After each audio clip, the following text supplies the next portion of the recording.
Kemudian Jacob berusaha menghilangkan nyawanya sendiri. Dar! Gitu. Hai, welcome to my channel. Balik lagi sama aku Immanuel. Di video kali ini aku akan membawakan satu kasus yang terjadi di negara Paman Sam, Amerika Serikat. Dan kasus ini terjadi pada keluarga Stockdales.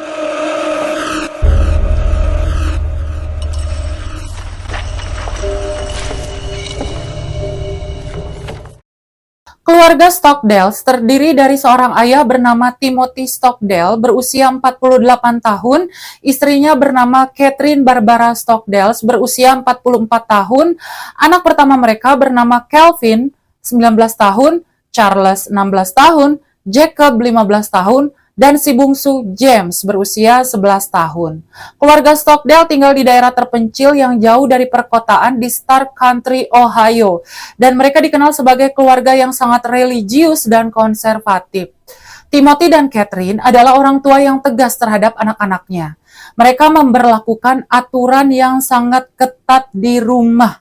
Keempat anak mereka dilarang untuk menonton TV, dilarang main video game, nggak boleh mendengarkan musik tanpa izin, nggak boleh pacaran, bahkan keempat anak mereka itu di homeschoolingkan supaya Katie bisa mengontrol pendidikan anak-anaknya. Bahkan Catherine membatasi putra-putranya untuk melakukan banyak kontak dengan dunia luar sebagai bagian dari sistem kepercayaan agamanya. Jadi semua hal sudah ada aturannya gitu, sampai ke hal-hal yang terkadang kita anggap sebagai hal yang remeh-temeh. Contohnya mereka harus sarapan di waktu yang sama. Bahkan kalau ada salah satu anaknya yang telat sarapan, Catherine memberlakukan denda sebesar 25 sen. Dari mulai mereka bangun pagi, belajar, melakukan pekerjaan rumah, udah ada jam-jamnya. Jadi nggak boleh telat, apalagi sampai absen. Dari pekerjaan-pekerjaan itu, nanti mereka akan dapetin semacam kupon atau token dari si Catherine. Mereka baru bisa mendapatkan token jika melakukan semua tugas-tugas yang diberikan Catherine dengan gembira. Token itulah yang kemudian nanti akan mereka tempel di papan khusus gitu dan bisa ditukarkan dengan satu hak istimewa. Misalkan, boleh mendengarkan radio, boleh mendengarkan musik, dengan catatan masih diawasi oleh Timothy atau Catherine. Keluarga Stockdale memiliki sumber mata pencaharian yang berasal dari sebuah lahan peternakan yang luas. Sang ayah Tim akan bekerja di peternakan sekitar pukul 5 pagi dan Catherine mengurusi rumah dan anak-anak mereka. Di balik kehidupan mereka yang cukup terisolasi dari dunia luar, mereka adalah keluarga yang berbakat, khususnya musik. Jadi keluarga ini punya band musik sendiri beraliran bluegrass, gospel, yang personilnya Timothy ayahnya dan anak-anaknya. Mereka mulai tampil di depan umum sekitar tahun 2006. Mereka juga sering ikut kompetisi tingkat daerah, manggung di komunitas bluegrass, dan tidak jarang mereka memenangkan kompetisi. Bahkan mereka punya akun YouTube yang isinya kebanyakan konten-konten musik mereka. Jadi isinya tuh kebanyakan video-video pas mereka lagi manggung, lagi tampil, gitu kan, dan konten-konten daily life. Suatu hari, keluarga Stockdale muncul di acara reality show Wife Swap. Apaan tuh? Wife kok di swap-swap? So, Wife Swap adalah acara reality show pertukaran istri yang mulai mengudara di Amerika pada awal tahun 2000-an. Reality show ini berasal dari Inggris. Setahun setelah penayangannya, Wife Swap di Inggris ternyata ratingnya bagus dan acara ini mulai merambah ke mancanegara. Tujuan acara ini kayak dua keluarga yang salah satu anggota keluarganya di swap atau ditukar. Program exchange gitu. Jadi bukan pelajar aja yang ditukar, istri juga di sana bisa ditukar di program acara ini. Kayak gitu ya. Program exchange ini berjalan selama 1 minggu penuh. Jadi salah satu anggota keluarga yang ditukar akan menjalani kehidupannya selama 1 minggu dengan keluarga barunya. Kemudian setelah selesai, dia akan menceritakan pengalamannya selama bertukar peran. Jadi yang ditukar perannya adalah istrinya kan, namanya juga wife swap. Dengan catatan tidak boleh melakukan kontak sama suaminya gitu loh. Aku juga pas pertama kali lihat agak salpok sih. Masa kayak kok bisa ditukar-tukar gitu istri ya? Nah, pada saat itu seorang produser stasiun televisi ABC memilih keluarga Stockdale untuk ikut di dalam program reality show Wives Web mereka. Kenapa produser itu memilih keluarga Stockdale? Karena pada saat itu produsernya mencari satu keluarga dengan nilai-nilai berbasis agama yang kuat dan kental untuk menciptakan perbedaan yang signifikan dengan keluarga lain yang lebih modern dan bebas. Katie dan tim awalnya menolak tawaran produser ABC untuk ikut reality show ini, tapi justru keempat anaknya merasa excited banget karena mereka menginginkan pengalaman yang baru. Sampai akhirnya mereka berdiskusi dan memutuskan, oke lah nggak apa-apa kita terima tawaran produser ABC untuk berpartisipasi di reality show Tukar Keluarga ini. Episode Keluarga Stockdale tayang pada tanggal 23 April tahun 2008. Mereka bertukar peran dengan anggota keluarga Tom Kovic. Posisi Catherine di keluarga Stockdale ditukar dengan Laurie Tonkovic. Aku akan bahas dulu sedikit tentang keluarga Tonkovic. Jadi, keluarga Tonkovic dikepalai oleh John Tonkovic dan istrinya bernama Laurie. Keluarga Tonkovic adalah keluarga yang modern dan justru cenderung nggak ada aturannya. Bahkan anak-anak mereka tidak diharuskan untuk melakukan setiap pekerjaan rumah. Bahkan mereka sering mengadakan party-party gitu di rumah mereka. Pokoknya berbanding terbalik lah sama keluarga Stockdale. Justru Laurie di sini memberikan keluarga Stockdale kebebasan. Ada momen di mana Laurie ini seperti sedang membacakan peraturan cara hidup mereka selama beberapa waktu ke depan. Kurang lebih kayak gini. Oke anak-anak, kalian diperbolehkan nonton TV, main video game, mendengarkan musik, kata si Laurie. Hal ini dilakukan Laurie untuk memberikan mereka kehidupan yang sedikit longgar. Tiba-tiba, si Jacob, anak ketiga keluarga Stockdale, lari keluar sambil nangis. Dikejar tuh sama si Laurie, disamperin kan, dan ditanya, kenapa, ada apa? Terus si Jacobnya bilang, ayah dan ibu bilang kalau melakukan itu dia akan terbakar di neraka, katanya. Long story short, mereka akhirnya bermainlah di reality show itu. Sampai acara itu selesai, tapi jadinya semua orang tahu kan kebiasaan keluarga Stockdale. Jadi yang nonton kayak, ih, ketat banget sih. Kayak gitu. Singkat cerita nih, mereka selesai kan, tukeran-tukeran kan cuma seminggu. Semuanya kembali ke posisi semula.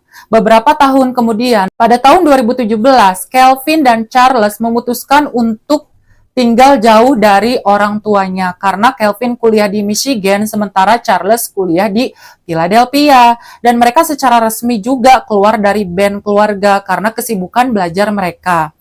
Tapi sesekali mereka akan berkunjung ke rumah dan ngeband bersama gitu. Sehingga personil yang masih bertahan ada Jacob dan si bungsu James dan satu personil baru yaitu Joe Steiner. Teman keluarga gitu kan ya. Band ini tetap berjaya dan beberapa kali tampil di publik sehingga band keluarga mereka menjadi salah satu penyumbang cuan buat keluarga mereka lah. Bahkan mereka udah punya jadwal konser sepanjang musim panas. Kita akan masuk nih ke kejadian yang menimpa keluarga Stockdale. Pada tanggal 15 Juni tahun 2017, Timothy sedang tidak berada di rumah.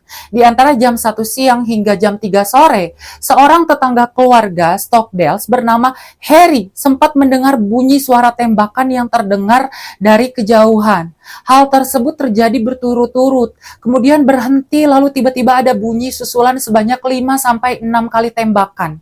Pada waktu itu, Harry menganggap, oh, mungkin keluarga ini lagi latihan tembak kali ya. Nah, di pukul 4:36 sore, 911 Star Country, Ohio mendapatkan panggilan. Ada telepon masuk di jam itu, pas baru diangkat sama operatornya. Halo 911, tut, langsung ditutup. Sempat ditelepon balik sama 911, tapi nggak bisa. Hal tersebut membuat petugas curiga dong. Mereka kemudian melacak dari mana telepon itu berasal sampai akhirnya 911 menemukan lokasi penelpon berada yaitu di kediaman keluarga Stockdale. Pukul 16:55, petugas 911 tiba di rumah keluarga Stockdale yang terletak di Dolphin Street Southwest, dekat dengan Beach City dan Bolivar, Ohio. Mereka melihat pintu rumah terbuka. Baru turun nih kan mereka dari mobil, terus tiba-tiba mereka mendengar suara tembakan. Dan mereka menemukan seorang laki-laki tergeletak dengan luka tembak di kepalanya. Namun ketika diperiksa, pada saat itu laki-laki itu masih hidup dan laki-laki itu adalah Jacob. Dari luka tembak di bagian kepala Jacob, dapat disimpulkan bahwa kayaknya dia ini berusaha menghabisi nyawanya sendiri deh. Gitu. Kemudian petugas dibuat terkejut lagi melihat James tergeletak di lantai tidak jauh dari pintu masuk. Dan James sudah tidak bernyawa. Polisi kemudian menyusuri setiap ruangan di rumah itu dan menemukan Catherine terbaring di lantai kamar mandi di lantai 2 dengan keadaan sudah tidak bernyawa juga. Jacob yang masih hidup dilarikan ke rumah sakit Metro Cleveland. Meskipun Jacob mengalami luka tembak yang serius hingga sempat mengalami cedera otak, namun dia berhasil diselamatkan dan dia menghabiskan 1 tahun rehabilitasi. Setelah keadaan Jacob membaik, pada bulan September tahun 2018, Jacob menyerahkan diri setelah dia didakwa atas tuduhan pembunuhan. Kok bisa?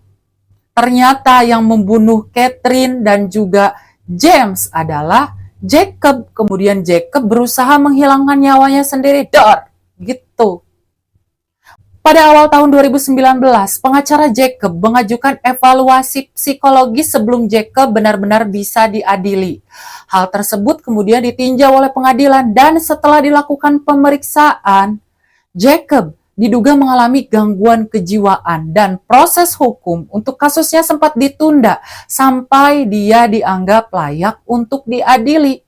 Nah, si Jacob ini kan sempat ditempatkan kayak semacam di rumah sakit jiwa dengan keamanan yang ketat gitu kan. Masih bisa juga dia kabur. Dan hal itu terjadi bukan cuma sekali 2 kali, berkali-kali. Jadi dia coba kabur, tangkap, jeblosin lagi. Coba kabur lagi, tangkap lagi, jeblosin lagi. Gitu terus. Sampai pada bulan Februari 2020, hakim memutuskan bahwa Jacob dianggap mampu secara mental untuk diadili. 4 tahun setelah dia membunuh ibu dan adik laki-lakinya. Akhirnya di bulan April tahun 2021, Jacob mengakui bahwa dia bersalah atas 2 pembunuhan. Dia dihukum penjara 15 tahun untuk setiap pembunuhan. Jadi 1 pembunuhan 15 tahun, total ada 2 pembunuhan, jadi totalnya 30 tahun penjara. Dan dia tidak diperbolehkan mengajukan pembebasan bersyarat sampai tahun 2048. Sekalipun ayahnya Timothy mengajukan hukuman yang lebih ringan untuk Jacob. Banyak spekulasi yang menyatakan motif sebenarnya Jacob menghabisi ibu dan adik bungsunya karena gangguan mental dan dendam. Karena Jacob merasa masa kecil yang seharusnya dia dapatkan, seperti halnya didapatkan anak-anak lain di luar sana, telah dirampas darinya. Tetapi apapun itu, Timothy dan kedua kakaknya tetap memaafkan apa yang telah diperbuat oleh Jacob. Nah, itulah tadi kisah keluarga Stockdale yang berakhir tragis. Yang pasti pesan yang dapat diambil dari kasus ini aku serahkan kepada kalian.